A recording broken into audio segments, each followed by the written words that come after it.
I love fresh Barb stories, and this one's probably about a month old, but it was a hard day.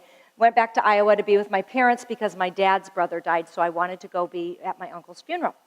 So the deal was we were going to drive in Iowa to a certain distance, and I wanted to spend as much time with my sisters as possible. So what happened was my sister Barb and Joyce, another sister, were in the car with my mom and dad. They were going to come to the farm where we were, get in the car, and we were going to drive together so that I had more time with sisters. So that was the plan.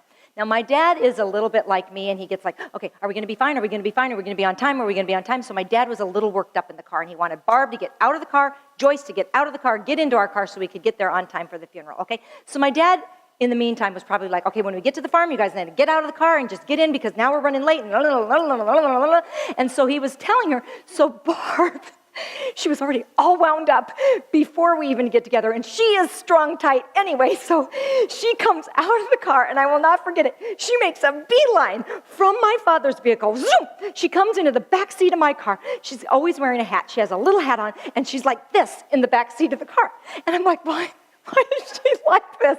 And she's seated there, and she says, oh, Rach. And she knows I tell Barb stories when I'm speaking. So she says, I suppose you're going to tell this one. And I said, well, I'm not quite sure what it even is yet, Barb. She said, I'm stuck. And I said, what do you mean? She said, Dad is all hepped up. Dad was all hepped up, and he said, when we get to the farm, get out, get into Rachel's car as fast as you can. And so I have these new tights on, and they're kind of fishnetty, paisley. They were just weird. They were weird tights.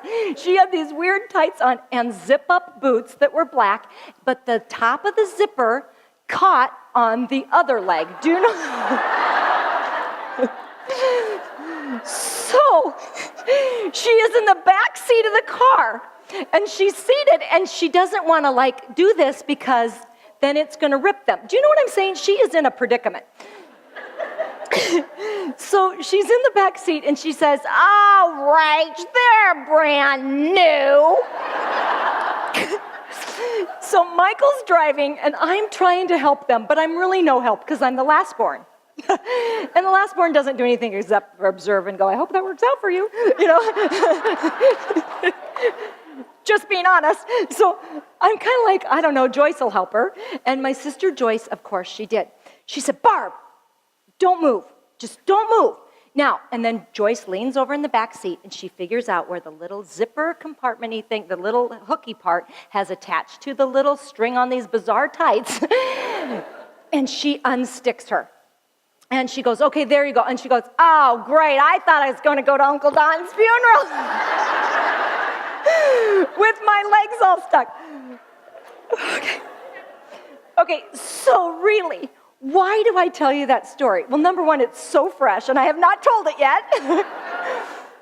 And number two, ladies, in our hurry and our franticness to please our Father, honestly, if you think about this spiritually, in our franticness to please our Father, sometimes we just get doggone stuck. Do you know what I'm saying?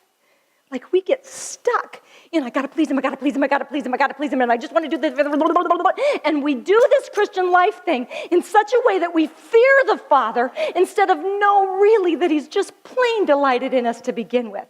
And then we get stuck. And I just want you to know that I think one of my things tonight is just to come and be like Joyce and say to you, hang on. Just be still a second. Let me get you unstuck. Let me get you unstuck. Because ladies, when it comes to your identity, the Father, if you picture him right now, just close your eyes for a second and picture the Father in heaven. Ladies, what is his face doing? Open your eyes. I want you to know he's smiling. He's smiling at you. He is smiling at you. And there's some either lie that has been spoken, something that you've believed, something that you've put on yourself, where all of a sudden you think the Father is angry or stern or is kind of like, hurry up and get this Christian life thing figured out. And the truth is, he is smiling at you. In fact, he is looking and he says, that's my girl. That's my girl. And he's looking at you and he says, that's my girl.